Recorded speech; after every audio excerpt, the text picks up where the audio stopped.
Hello दोस्तों, कैसे आप सभी। आप सबका स्वागत है साइंस मैथ एक्सप्लोर में। दोस्तों आज की वीडियो में हम सर्कल के चैप्टर को कंटिन्यू करेंगे। सर्कल हमने जो पिछली वीडियो में पढ़ा था, सर्कल क्या होता है, सर्कल का रेडियस क्या होता है, डायमीटर क्या होता है और उसकी कोड क्या होती है, सेक्टर क्या होता है, सेगमेंट क्या होते हैं, ये चीज हम पिछली वीडियो में कर चुके थे। उसके साथ साथ हमने दो थ्योरम और की थी कि इक्वल कोड सेंटर पर इक्वल एंगल बनाते हैं। अगर एंगल इक्वल है किसी दो कोड के तो सर्कल के कोड इक्वल होंगी, मतलब equal code subtended equal angle at centre. एक ये थ्योरम की थी हमने। एक हमने ये किया था, अगर किसी सर्कल के सेंटर से परपेंडिकुलर ड्रा करते हैं, सर्कल के सेंटर से परपेंडिकुलर ड्रा करते हैं तो कोड को दो बराबर भागों में बांट देते हैं। ठीक है दोस्तों, ये हम सारा पिछली वीडियो में पढ़ के आ चुके हैं, उसको अपने दिमाग में रखना। आज का अपना टॉपिक क्या है? आज का अपना टॉपिक है equal code eight their distance from centre. मतलब क्या, इक्वल कोड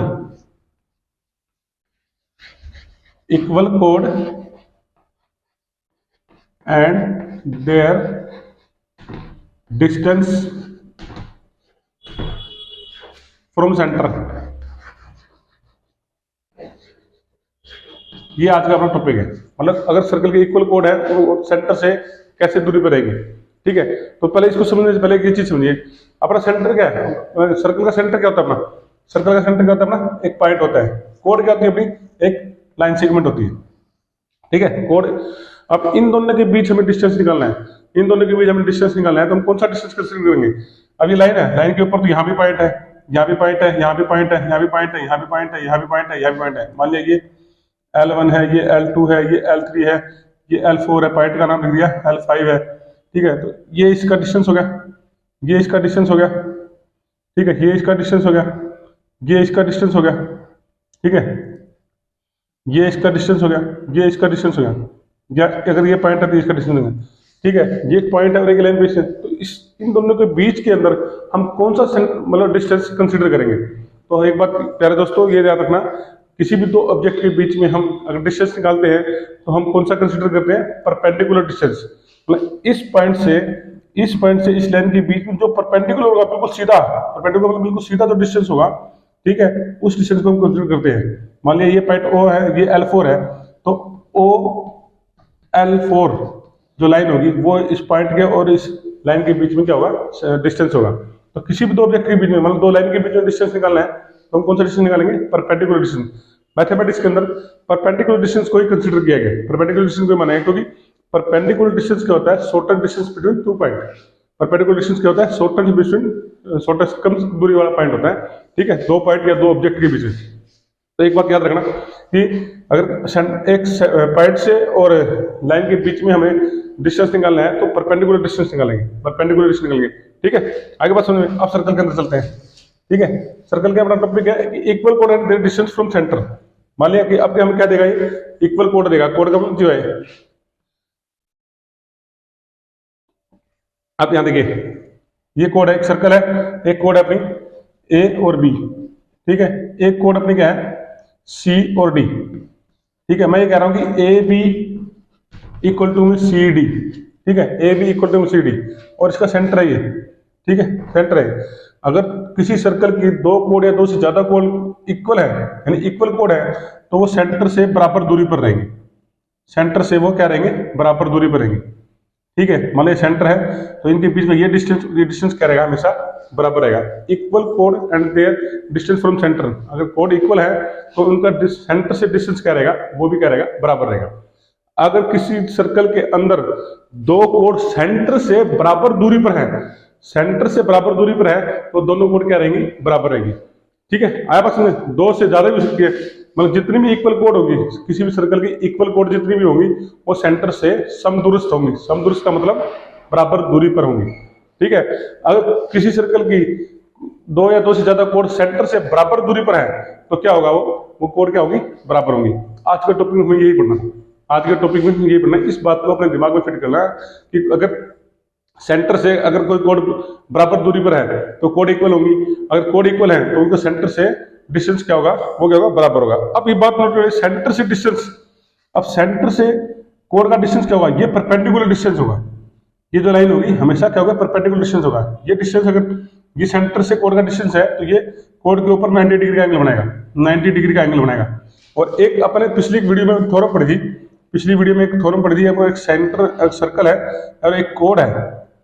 ठीक है, अगर एक कोड है सेंटर से परपेंडिकुलर इसके ऊपर डालता हूं तो ये कोड पी को क्या करती है, बाइसेक्ट करती है, ये और ये बराबर होंगी, ये हो रहा है। इस बात को भी ध्यान में रखना, अगर सर्कल के सेंटर से कोड का परपेंडिकुलर डिस्टेंस लेंगे, मान लो ये लाइन परपेंडिकुलर डिस्टेंस है, तो ये कोड को बाइसेक्ट भी करेगी, 90 डिग्री एंगल के बनाने के साथ साथ क्या करेगी, बाइसेक्ट करेगी। क्योंकि हमने पिछली वीडियो में पढ़ा था कि सर्कल के सेंटर से परपेंडिकुलर ड्रा करते हैं तो कोड को बाइसेक्ट करती है। याद रखना इस बातों को कि अगर इक्वल कोड होंगी, किसी सर्कल की इक्वल कोड होंगी, सेंटर से क्या होंगे, वो इक्वल डिस्टेंस पे होंगी। और अगर कोड इक्वल डिस्टेंस पे है, कोड अगर इन दोनों का कोड का डिस्टेंस इक्वल है तो क्या होगी, कोड क्या होंगी, बराबर होंगी। ठीक है, और कौन सी दूरी होगी, परपेंडिकुलर डिस्टेंस होगी। जो डिस्टेंस परपेंडिकुलर डिस्टेंस होगा वो कोड को क्या करेगा, बाइसेक्ट भी करेगा। ठीक है दोस्तों, आज की वीडियो में सिर्फ अपना सिंपल सा टॉपिक था, क्या equal code and their distance from centre. अगर कोड इक्वल होंगी तो उनके सेंटर से क्या होंगे, वो समदूरस्थ होंगी, क्या होंगी, समदूरस्थ होंगी। ठीक है, अब इसके बेस के ऊपर और पिछली वीडियो में मैंने जो पढ़ाया उसके बेस के ऊपर क्वेश्चन करेंगे, क्वेश्चन के द्वारा समझेंगे कैसे क्वेश्चन को सोल्व करते हैं और इस टॉपिक को हम कैसे कंसीडर करते हैं, कैसे इसको अप्लाई करते हैं। ठीक है, अपना क्वेश्चन सुनिए ध्यान से, क्वेश्चन में बताता चलता रहूंगा। पहला क्वेश्चन क्या है, पहला क्वेश्चन, दो सर्कल इंटरसेक्ट कर रहे हैं आपस में। मैंने पिछली वीडियो में बताया था कि अगर दो सर्कल इंटरसेक्ट कर रहे हैं तो कितने पॉइंट पे करेंगे, 2 पॉइंट पे इंटरसेक्ट करेंगे। ठीक है, मान लिया ये सर्कल C1 है, ये C है और ये C1, इसका सेंटर है O और इसका सेंटर है O डैश। ठीक है, दो सर्कल इंटरसेक्ट कर रहे हैं, 2 पॉइंट पे इंटरसेक्ट कर रहे हैं। इस पॉइंट को ले लिया अपने A और इस पॉइंट को ले लिया B। और मैंने आपको पिछली बार ये बताया था, अगर इन दोनों पॉइंट को मिला देंगे तो जो कोड आएगी कॉमन कोड होगी, इन दोनों सर्कल की क्या होगी, कॉमन कोड। ए बी क्या होगी हमारी, कॉमन कोड। दो सर्कल इंटरसेक्ट कर रहे हैं, 2 पॉइंट पे A और B पे कॉमन करना है। हमें प्रूफ क्या करना है कि O डैश सेंटर से मिलाने वाली रेखा, सेंटर से मिलाने वाली रेखा ए बी का परपेंडिकुलर बाइसेक्ट करती है। क्वेश्चन समझ गए, दो सर्कल इंटरसेक्ट कर रहे हैं किस पॉइंट पे, A और B पॉइंट पे। ठीक है, तो कॉमन कोड क्या होगी हमारी, ए बी। हमें प्रूफ क्या करना है, प्रूफ ये करना है कि O डैश वाली रेखा, जो O डैश यानी सेंटर से मिलाने वाली रेखा ए बी का क्या कर रही है, हमारी परपेंडिकुलर बाइसेक्ट कर रही है। ये हमें प्रूफ होना है। अब पहले ये देखिए, मान लिया ये एक लाइन है, ठीक है, अगर ये कोई लाइन, ये लाइन है ए बी, ठीक है, और ये सी डी। अगर सी डी ए बी का परपेंडिकुलर बाइसेक्टर है, परपेंडिकुलर बाइसेक्टर हमें प्रूफ होना है, तो क्या करेंगे कि अगर ये इसका परपेंडिकुलर बाइसेक्टर है तो क्या होगा, परपेंडिकुलर ये एंगल 90 डिग्री का होना चाहिए। ठीक है, और ये पोर्शन इक्वल होना चाहिए। तो सिमिलरली इस क्वेश्चन में क्या प्रूफ करना चाहेंगे कि मान लीजिए पॉइंट एम है यहाँ, ठीक है, एम है, इंटरसेक्ट करिए एम है, हम क्या प्रूफ करेंगे, एक तो ए एम इक्वल टू में एम बी परपेंडिकुलर बाइसेक्टर है, और ये वाला एंगल, ये वाला एंगल, ये वाला एंगल और ये वाला एंगल हम क्या प्रूफ करेंगे, 90 डिग्री प्रूफ होंगे। एंगल क्या होगा, angle O M A and angle A M O dash. ठीक है, angle O M B and angle B M O dash, इन चारों को क्या प्रूफ करेंगे, 90 डिग्री प्रूफ करेंगे। ठीक है, क्वेश्चन समझ गए सारे, कैसे करेंगे इसको, अभी प्रूफ करते हैं इसको। अब देखिए हमें क्या दिया हुआ है, दो सर्कल इंटरसेक्ट कर रहे हैं, दो सर्कल इंटरसेक्ट कर रहे हैं किस पॉइंट पे, ए बी पॉइंट पे, ए बी कॉमन कोड है, हमें प्रूफ क्या कर रहा है, ओ डैश और ओ डैश क्या कर रही है, ए बी का परपेंडिकुलर बाइसेक्ट कर दिया। तो लिखना कैसे आपने, एक सेंटर गिवन है जिसका सर्कल गिवन है, जिसका सेंटर ओ है, इसका ओ डैश है, ए बी हमारी कॉमन कोड है। ठीक है, हमें प्रूफ क्या करना है, प्रूफ क्या करना है हमें कि ए एम इक्वल टू में एम बी। ठीक है, A M equal to M B, और इसके साथ साथ हमें क्या प्रूफ करना है, angle O M A and angle A M O dash. ठीक है, angle O M B and angle B M O dash each is 90 degree. ये प्रूफ कर देंगे तो क्या होगा, परपेंडिकुलर बाइसेक्टर हो जाएगा। ठीक है, अब इसको करने के लिए क्या करना पड़ेगा, क्या करेंगे, ओ हम कंस्ट्रक्शन करेंगे, इसको इससे मिला देंगे, ओ ए को मिलाया और ए ओ डैश को मिलाया। ठीक है, सिमिलरली ओ बी पॉइंट को मिलाया और ओ डैश बी पॉइंट को मिलाया। ठीक है, ऐसे में अब इसको प्रूफ करने के लिए क्या करेंगे, ठीक है, इनको मिलाया, मिलाने से हम ये ट्रायंगल लेंगे, कौन सा ट्रायंगल, ए ओ डैश और ओ डैश बी, ये दो ट्रायंगल देखते हैं, इन दो ट्रायंगल को देखते हैं। ट्रायंगल कौन सी, O A O dash and O O dash B. कौन सी ट्रायंगल? इस ट्रायंगल को देखिए, एक ये ट्रायंगल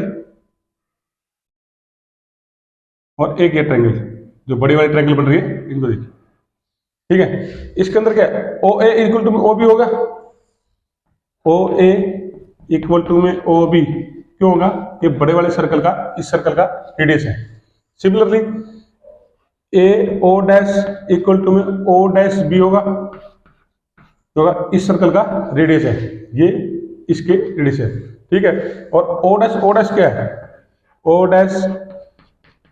ओ डैश हमारी क्या है? ये क्या है? कॉमन है। क्या हमारी? कॉमन है। ठीक है, कॉमन है, तो क्या होगा? साइड से ए ओ डैश और ओ डैश बी क्या होगा? हमारी ट्रायंगल क्या होगी? कॉन्ग्रुएंट हो जाएगी। ट्रायंगल कॉन्ग्रुएंट हो जाएगी। कौन सी? O A O dash congruent है ओ डैश बी के, ट्रायंगल के। ठीक है, ये ट्रायंगल हमारे क्या होगी? कॉन्ग्रुएंट होगी। ठीक है, किससे? बाय एस रूल से, एस रूल से, इससे एस रूल से। ठीक है दोस्तों, अगर ये ट्रायंगल कॉन्ग्रुएंट है तो ये एंगल और ये एंगल क्या होगा? इक्वल होगा। कौन सा angle? Angle A O M equal to में एंगल बी ओ एम। ठीक है, मतलब ये एंगल इसके इक्वल होगा। ठीक है, ये वाला एंगल और ये वाला एंगल, ये हमने प्रूफ कर दिया। अब हमें प्रूफ क्या कर रहे हैं कि ए एम इक्वल टू में एम बी प्रूफ कर रहे हैं, तो ये किस ट्रायंगल के अंदर आएगा? ये किस ट्रायंगल के अंदर आएगा? इस ट्रायंगल को लेंगे, इस ट्रायंगल को लेंगे और एक इस ट्रायंगल को लेंगे। ठीक है, कौन कौन से ट्रायंगल लेंगे? Taking triangle O A M and triangle O M B, triangle O M B. इस ट्रायंगल के अंदर देखिए, ये एंगल इसके इक्वल है, ये हमने प्रूफ किया अभी, ये हमने प्रूफ किया। Angle A O M equal to में एंगल बी ओ एम। ठीक है, प्रूफ अबो। ठीक है, ओ ए इक्वल टू में O B, O A equal to में ओ बी क्या है? ये रेडियस है। ठीक है, इस ट्रायंगल में लिया तो ये इसके बराबर है, और ये क्या है? ओ एम क्या है? कॉमन है। ओ एम इक्वल टू में ओ एम क्या है? ये हमारी कॉमन है। आया बात समझ? तो ट्रायंगल ए एम और ओ एम बी क्या होगी? हमारी कॉन्ग्रुएंट होगी। Triangle O A M congruent है ट्रायंगल ओ एम बी के। किस रूल से? साइड एंगल साइड से। देखिए, ये ट्रायंगल है, ये साइड इसके इक्वल है, ये एंगल इसके इक्वल है, और एक साइड कॉमन है, तो साइड एंगल साइड से क्या होगी? ये दो ट्रायंगल हमारी कॉन्ग्रुएंट होगी। ये दो ट्रायंगल कॉन्ग्रुएंट होगी तो सीपीसीटी से क्या हो जाएगा? ए एम इक्वल टू में एम बी हो जाएगा। अगर ये ट्रायंगल कॉमन है तो क्या होगा? हमारा ए एम इक्वल टू में हमारा क्या हो जाएगा? M B. किससे? सीपीसीटी से। ठीक है, आया समझ? ये दो ट्रायंगल कॉन्ग्रुएंट होगी तो ए एम इक्वल टू में क्या होगा? एम बी होगा। इसी के साथ साथ ये एंगल और ये एंगल भी बराबर होंगे। ठीक है, ये एंगल और ये एंगल बराबर होंगे। किससे? सीपीसीटी से। ठीक है, अगर ट्रायंगल कॉन्ग्रुएंट है तो एक चीज हमने प्रूफ कर दी, ए एम इक्वल टू में एम बी। अब अगला क्वेश्चन कैसे करेंगे?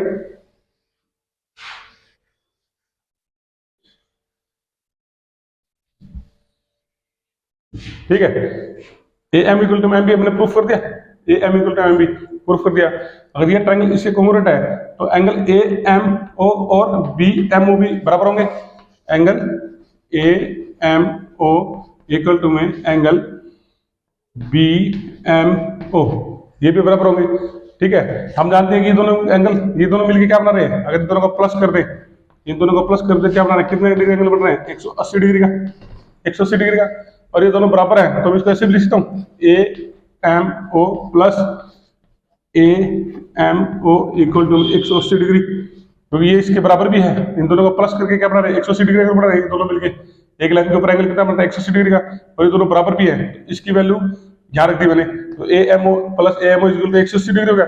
इसी वजह से लिखता हूँ 2 इक्वल टू में A M O equal to में 180, और angle A M O equal to में 90 डिग्री आ गया।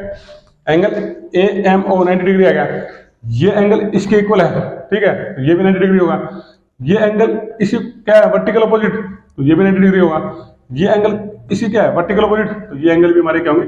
90 डिग्री होगी। आया दोस्तों, समझ में आया क्वेश्चन? क्वेश्चन क्या कर रहा था कि दो सर्कल इंटरसेक्ट कर रहे हैं, किस पॉइंट पे? दो पॉइंट पे। जब दो सर्कल इंटरसेक्ट करते हैं तो वो दो पॉइंट पे इंटरसेक्ट करेंगे, तो ए और बी पॉइंट पे इंटरसेक्ट करेंगे, जो इनकी ए बी को पॉइंट को मिलाएंगे तो हमारी क्या होगी? कॉमन कोड आएगी, जो इस सर्कल की भी होगी और इस सर्कल की भी होगी। ठीक है, उसके बाद क्या होगा कि हमें क्या प्रूफ होना है कि जो सेंटर की लाइन है, सेंटर की लाइन है, तो कॉमन कोड को क्या करती है? परपेंडिकुलर बाइसेक्ट करती है। परपेंडिकुलर बाइसेक्ट का मतलब क्या होगा? ये 90 डिग्री एंगल बनाएगी और इस दो कोड को क्या करेगी? दो बराबर भागों में बांटेगी। इस रिजल्ट को हमेशा याद रखना। अगर दो सर्कल इंटरसेक्ट करते हैं तो सेंटर से मिलाने वाली लाइन क्या होगी? कॉमन कोड का क्या होगा? परपेंडिकुलर बाइसेक्टर होगी। ठीक है, ये भी एक थ्योरम टाइप ही हो गया, ये क्वेश्चन क्या होगा? एक थ्योरम टाइप होगा। तो इस रिजल्ट को हमेशा याद रखना। अब इसके बेस पे हम एक क्वेश्चन करते हैं, इसके बेस पे क्वेश्चन करते हैं। तो याद क्या रखना है कि दो सर्कल इंटरसेक्ट करेंगे तो जो कॉमन कोड होगी वो सेंटर से मिलाने वाली लाइन होगी, वो इस कोड का क्या करेगी? परपेंडिकुलर बाइसेक्ट करेगी। परपेंडिकुलर बाइसेक्ट जब भी प्रूफ करेंगे, दोनों कोड को इक्वल प्रूफ करेंगे, और दूसरा क्या होगा? जिस पॉइंट पे परपेंडिकुलर कर रही है वहां 90 डिग्री का एंगल बढ़ाएगी, वहां क्या करेगी? 90 डिग्री का एंगल बढ़ाएगी। अब इसके बेस पे क्वेश्चन करते हैं, इसके बेस पे क्वेश्चन आपके बुक में है सारे, ठीक है, बुक में ही है। एक क्वेश्चन और करते हैं कि दो सर्कल है जिसका सेंटर क्या है? सेम है। इसका सेंटर ये है, एक सर्कल लिया, ये दोनों साइड का सेंटर क्या है? सेम है। ठीक है, एक लेखा इनको काटती हुई जाती है अलग अलग पॉइंट पे। ठीक है, थोड़ा सा और नीचे बना लो इसको, थोड़ा सा नीचे बना लो। ठीक है, काटते जाए किस पॉइंट पे? A B C D. इस क्वेश्चन में मैंने प्रूफ क्या करना है कि ये सर्कल क्या है? दो सर्कल का सेंटर से मतलब कहते हैं कोसेंट्रिक सर्कल होते हैं, केंद्र, जिनका केंद्र एक ही है। ठीक है, एक रेखा इनको दो सर्कल को काटती हुई जाती है अलग अलग पॉइंट पे, ए पॉइंट पे, बी पॉइंट पे, सी पॉइंट पे, डी पॉइंट पे। तो इस क्वेश्चन में हमें प्रूफ क्या करना है कि ए बी इक्वल टू में सी डी प्रूफ करना है। ठीक है, ए बी इक्वल टू में सी डी प्रूफ करना है। तो आप ये देखिए, ये सेंटर है इस सर्कल का, इस सर्कल का भी सेंटर सेम है। यहां से मैं परपेंडिकुलर ड्रा कर देता हूं, यहां से मैं परपेंडिकुलर ड्रा करता हूं। ठीक है, परपेंडिकुलर ड्रा करूंगा तो ये बी सी को ये और ये बराबर होंगे। ठीक है, सिमिलरली अगर इस सर्कल को मिलूंगा तो ये ओ पॉइंट मतलब ये एम पॉइंट ले लिया तो क्या होगा? A M equal to M D भी बराबर होंगे। क्यों होंगे? इस सर्कल के सेंटर से मैं परपेंडिकुलर ड्रा कर रहा हूं, सर्कल के सेंटर से परपेंडिकुलर ड्रा कर रहा हूं, कोड को क्या करती है? बाइसेक्ट करती है। ठीक है, कोड को बाइसेक्ट करती है। यहां से मैंने परपेंडिकुलर डाल दिया इसके ऊपर, एम पॉइंट डाल दिया। ठीक है, परपेंडिकुलर डाला तो क्या होगा? बी एम इक्वल टू क्या होगा? M C. ठीक है, similarly A M equal to में एम डी, क्योंकि ए एम क्या, ये क्या है? ए बी ए डी क्या है? इस बड़े वाले सर्कल की कोड है, और क्या बी सी क्या है? इस छोटे वाले सर्कल की कोड है। तो ये ओ एम, ये वाले सेंटर पॉइंट ओ है, तो ओ एम क्या होगा? इसको भी बाइसेक्ट करेगा, इसको भी बाइसेक्ट करेगा। A M equal to M D है। ये इक्वेशन अपनी 1 आ गई, ये इक्वेशन अपनी 2 आ गई। इसको इसमें से घटा दूंगा मैं, A M minus B M, ठीक है, इक्वल टू में M D minus C M. देखिए, A M minus B M, A M minus B M, तो क्या बच गया हमारा? A B. ठीक है, क्या? M D minus C M, ये घटा दिया, एम डी में से इसमें से ये घटा दिया तो क्या बच गया? C D.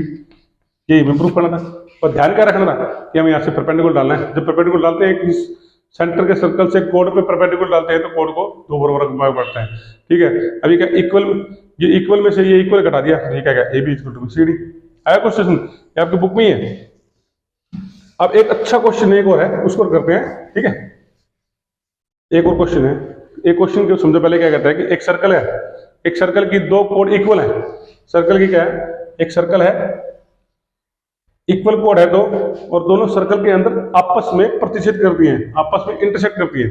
तो मान लिया ये कोड ले लिया ए बी, ठीक है, ये कोड ले ली ए और बी, और ये कोड ले ली सी और डी, सी और डी, सी और डी, दो कोड ले ली जो सर्कल के अंदर इंटरसेक्ट करती है। किस पॉइंट पे? मान लिया कि ई पॉइंट पे इंटरसेक्ट कर रही है। ठीक है, ये इसका सेंटर है। ठीक है, एक रेखा जो इसके दोनों कोड के पॉइंट ऑफ इंटरसेक्शन से पास होती हुई सेंटर से पास हो जा रही है। ठीक है, एक रेखा हमने ली जो इसके पॉइंट ऑफ इंटरसेक्शन जा रही है और किससे जा रही है? सेंटर से पास होती जाती है। ठीक है, अब जो ये रेखा इस कोड के साथ जो एंगल बना रही है, उन एंगल को बराबर प्रूफ करना है। ये रेखा इस कोड के साथ ये एंगल बना रही है, ये रेखा इस कोड के साथ ये एंगल बना रही है। तो हम इन दोनों को क्या करना है? बराबर प्रूफ करना है। ठीक है, इस एंगल को इस एंगल बराबर, किस एंगल को, ये एंगल DE, मान लिया ये O पॉइंट लिया, DEO और BEO को हमने बराबर प्रूफ करना है। क्वेश्चन में क्या दिया हुआ है कि एक सर्कल है जिसके दो कोड बराबर हैं, ठीक है, दो कोड बराबर है और वो E पे इंटरसेक्ट करनी है, और एक रेखा ऐसी है जो इसके पॉइंट ऑफ इंटरसेक्शन से जाती है और सेंटर से भी पास होती जाती है, यानी ये क्या होगा, डायमीटर हो गया। ठीक है, डायमीटर हो गया, तो डायमीटर है तो कोड के साथ जो एंगल बनाती है, जो डायमीटर जो कोड के साथ एंगल बनती है, उस एंगल को हमें क्या करना है, बराबर प्रूफ करना है। ठीक है, तो क्वेश्चन दिया हुआ है, क्वेश्चन में आप क्या लिखोगे, एक सर्कल है, दो सर्कल, हमें क्या दिया हुआ है कि AB इक्वल टू में CD, दो कोड है सर्कल के अंदर जो इंटरसेक्ट करती हैं E पॉइंट पे, और AB इक्वल टू CD हमें दिए हुए हैं। ठीक है, इस एंगल को इस एंगल को बराबर प्रूफ करना है। थोड़ा सोचो कैसे करेंगे भाई, ये एंगल और ये एंगल कैसे बराबर होगा, ये सेंटर पॉइंट है मान लिया सर्कल का। ठीक है, यहां से मैं क्या करता हूं, एक परपेंडिकुलर ड्रा कर देता हूं। ठीक है, और यहां से मैं क्या करता हूं, एक इस कोड के ऊपर परपेंडिकुलर ड्रा करता हूं। O से मैंने OM डाला, किसके ऊपर, CD के ऊपर, ON डाला किसके ऊपर, ON किसके ऊपर डाला, AB के ऊपर।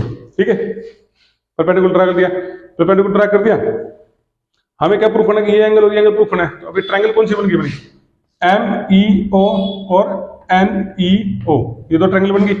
ठीक है, तो ये डिस्टेंस जब परपेंडिकुलर डाला तो इस कोड का और सेंटर का डिस्टेंस हो गया ना, ये OM इक्वल टू में ON होगा, क्यों होगा, क्योंकि सेंटर से इस कोड क्या है, इक्वल है।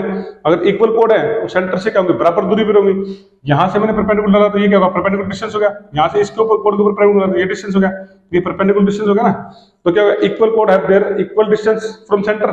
ठीक है, तो OM इक्वल टू में ON होगा, ये बात क्लियर आ गई। अब ट्रायंगल लेते हैं, कौन कौन सी ट्रायंगल लेते हैं, triangle MEO, triangle MEO and NEO। ठीक है, अब ये देखिए, यहां से मैंने इसके ऊपर परपेंडिकुलर डाला तो ये एंगल 90 डिग्री होगा, यहां से ये एंगल 90 डिग्री होगा। ठीक है, 90 डिग्री के सामने कौन सा होता है, ये हाइपोटेन्यूज, इसके सामने ये हाइपोटेन्यूज। ठीक है, तो इस ट्रायंगल के अंदर क्या होगा कि EO इक्वल टू में, EO कॉमन है, EO इक्वल टू में क्या है, कॉमन है। ठीक है, कॉमन है। ठीक है, OM इक्वल टू में ON क्या है, ये perpendicular distance from the centre of equal code. एक दो कोड के इक्वल है और उसका परपेंडिकुलर डिस्टेंस है। ठीक है, तो ये क्या होगा, बराबर होगा। ठीक है, अब राइट एंगल ट्रायंगल के अंदर हाइपोटेन्यूज, एक तो हाइपोटेन्यूज और एक कोई भी साइड, दूसरी राइट एंगल ट्रायंगल के हाइपोटेन्यूज और हाइपोटेन्यूज के अलावा कोई एक साइड के बराबर हो जाए तो क्या होगा, कौन सी होगी, दोनों ट्रायंगल क्या होगी, कॉन्ग्रुएंट होगी। किस रूल से, RHS रूल से, राइट एंगल हाइपोटेन्यूज रूल से। ठीक है, राइट एंगल हाइपोटेन्यूज साइड से, मतलब दो राइट एंगल कब कॉन्ग्रुएंट होती है, दो राइट एंगल कब कॉन्ग्रुएंट होती है, एक तो उसका हाइपोटेन्यूज दूसरी ट्रायंगल के हाइपोटेन्यूज से बराबर हो और उसके अलावा एक साइड बराबर हो। तो इसके अंदर क्या होगा, ये हाइपोटेन्यूज होगा, EO हाइपोटेन्यूज होगा, और ये एक साइड बराबर होगी, तो ये ट्रायंगल क्या होगी, कॉन्ग्रुएंट होगी। कौन कौन सी ट्रायंगल कॉन्ग्रुएंट होगी, ट्रायंगल EMO कॉन्ग्रुएंट है किसके, कॉन्ग्रुएंट है किसके, NEO के, NEO के। ठीक है, तो क्या होगा, CPCT से एंगल MEO इक्वल टू में एंगल NEO। ठीक है, ये हमने प्रूफ कर दिया, ये हमें प्रूफ करना था ना। ठीक है, अब क्वेश्चन में क्या दिया, दो कोड इक्वल दे रखी है। ठीक है, अब इससे अगला क्वेश्चन क्या है कि दो कोड है, इससे अगला क्वेश्चन क्या कर रहा है कि दो कोड है आपस में इंटरसेक्ट कर रही है, इक्वल नहीं दे रहा। ठीक है, और एक रेखा है जो इनके पॉइंट ऑफ इंटरसेक्शन से पास जा रही है, तो क्या करना है, ये एंगल हमें इक्वल दिए हुए हैं, एंगल इक्वल दिए हुए हैं, हमें कोड को क्या करना है, बराबर प्रूफ करना है। अगला क्वेश्चन है, अगले क्वेश्चन में क्या दिया हुआ हमें कि दो कोड इंटरसेक्ट कर रहे हैं किसी सर्कल के अंदर, किसी सर्कल के अंदर दो कोड इंटरसेक्ट करती हैं, तो जो एक जो डायमीटर के साथ जो एंगल बन रहा है, ये हमें एंगल क्या दिया हुआ है, इक्वल दिया हुआ है, यानी ये एंगल और ये एंगल क्या है, बराबर दिए हुए हैं। तो कोड को बराबर प्रूफ करना है। अब जब एंगल इक्वल दिए हुए हैं तो कोड को बराबर कैसे प्रूफ करेंगे, सिमिलरली यहाँ से हम क्या करेंगे, यहाँ से हम परपेंडिकुलर डालेंगे, यहाँ से परपेंडिकुलर डालेंगे। अब ये डिस्टेंस बराबर नहीं होगा, OM और N बराबर नहीं होगा, क्योंकि कोड बराबर नहीं दे रखी, कोड बराबर हमें नहीं दे रखी। ठीक है, अब ये इस क्वेश्चन को करने के लिए हम अगली वीडियो में करेंगे इस क्वेश्चन को। ठीक है, चलो मैं इधर दिखाता हूँ। अब क्या दे रखा है क्वेश्चन में कि हमें कोड को बराबर प्रूफ करना है। सारा कुछ लिख लेना कि एक सर्कल गिवन है, दो पॉइंट पे इंटरसेक्ट कर रही है और ए बी इक्वल टू में सी डी हमें बराबर प्रूफ करना है। और हमें गिवन क्या है कि ये एंगल और ये एंगल क्या हमें इक्वल दिया हुआ है। ठीक है, तो सिमिलरली हमने यहाँ से क्या डाला, इसके ऊपर परपेंडिकुलर डाल दिया, इसके ऊपर हमने परपेंडिकुलर डाल दिया। ठीक है, इस पॉइंट को यहाँ लिख लो ई। ठीक है, डाल दिया, परपेंडिकुलर डाल दिया। अब ये देखिए इस ट्रायंगल के अंदर देखिए ई एम ओ, ट्रायंगल लेता हूं मैं, ट्रायंगल ई एम ओ। ठीक है, यहां पर मतलब ये 90 डिग्री होगा। ये एंगल कितना हुआ, यहां इसको लगा लिया अपने एंगल 1 और इसको मान लिया, इस एंगल को मान लिया 1, इस एंगल को मान लिया 2, इस एंगल को मान लिया, ये तो 90 डिग्री है ही, इसको मान लिया 3, इसको मान लिया 4। ठीक है, क्या दोबारा बनाता हूं, एक सेकंड में अभी बना देता हूं, थोड़ा सा बड़ा बना देते हैं। ठीक है, ये कोड अभी ये आपस में इंटरसेक्ट कर रही है, ये इसका सेंटर पॉइंट होगा, यहाँ से जो रेखा जा रही है सेंटर से होती हुई। ठीक है, अब की हमें क्या दिया हुआ है, ये और ये एंगल हमें बराबर दिया हुआ है। ये क्या है सी और ये डी, ये क्या है ए और ये बी। इस क्वेश्चन में क्या दिया हुआ है कि ये एंगल हमें बराबर दिया हुआ है, ए बी और बी सी को हमें क्या करना है, इक्वल प्रूफ करना है। ठीक है, यहाँ से मैंने 90 डिग्री एंगल डाला है, इसके कोड के ऊपर, यहाँ इसके ऊपर डालना है। ये पॉइंट मान लिया ई है और ये पॉइंट है एम और ये क्या है एन। ये एंगल और ये एंगल हमें इक्वल हुए हैं। वह एंगल 1 मान लिया, इसको एंगल 2 मान लिया, इसको मान लिया एंगल 3, इसको मान लिया एंगल 4। ठीक है, ये हमारा क्या होगा 90 डिग्री, क्योंकि हम यहाँ परपेंडिकुलर डाल रहे हैं, 90 डिग्री होगा। ठीक है, ये पॉइंट क्या होगा हमारा ओ। क्वेश्चन फिर दोबारा से रिपीट करता हूं मैं कि दो एक सर्कल के अंदर दो कोड आपस में इंटरसेक्ट कर रही है, किस पॉइंट पे, ई पॉइंट पे, और एक डायमीटर इनके साथ जा रहा है और डायमीटर के साथ जो कोड है वो इक्वल एंगल बना रही है। यानी एंगल 1 और एंगल 2 हमें क्या दिया हुआ है, इक्वल दिया हुआ है। एंगल 1 इक्वल टू में एंगल, तो क्या है, ये एंगल इक्वल दिए हुए हैं। जो डायमीटर है कोड के साथ इक्वल एंगल बनाते हुए जा रही है, तो हमें क्या प्रूफ करना है कि ए बी इक्वल टू में सी डी, कोड को बराबर प्रूफ करना है। तो क्या प्रूफ करना है हमें, ए बी इक्वल टू में सी डी। ये पीछे वाले क्वेश्चन के ऊपर ही बेस रहेगा। अब हमें क्या दिया हुआ है, एंगल 1 इक्वल टू एंगल 2 दिया हुआ है। अब मैं क्या लेता हूँ, ट्रायंगल लेते हैं E M O, triangle E M O, इसको लेते हैं। तो इसको लेते हैं तो यार देखिए ये एंगल 3 कितना हुआ, किसी भी ट्रायंगल के तीनों कोण कितने होते हैं, तीनों कोण का सम करता है 180 डिग्री। तो एंगल 3 किसके बराबर होगा, 180। इस एंगल को माइनस करेंगे, माइनस 90 माइनस एंगल 1। ठीक है, तो एंगल 3 किसके बराबर होगा, 100, ये क्या होगा 90 माइनस एंगल 1। ठीक है, तो एंगल 3 क्या होगा, 90 माइनस एंगल 1। ठीक है, एंगल 1 किसके बराबर है, एंगल 2 के। एंगल 1 की जगह मैं लिख सकता हूं एंगल 2 लिख सकता हूं, 90 माइनस एंगल 2। अब इस ट्रायंगल में देखिए 90 माइनस एंगल 2, तो ये एंगल आ जाएगा अपना, कौन सा एंगल आ जाएगा 4। ये क्या होगा, एंगल 3 इक्वल टू में क्या आ जाएगा अपना एंगल 4, यानी ये एंगल इसके बराबर है।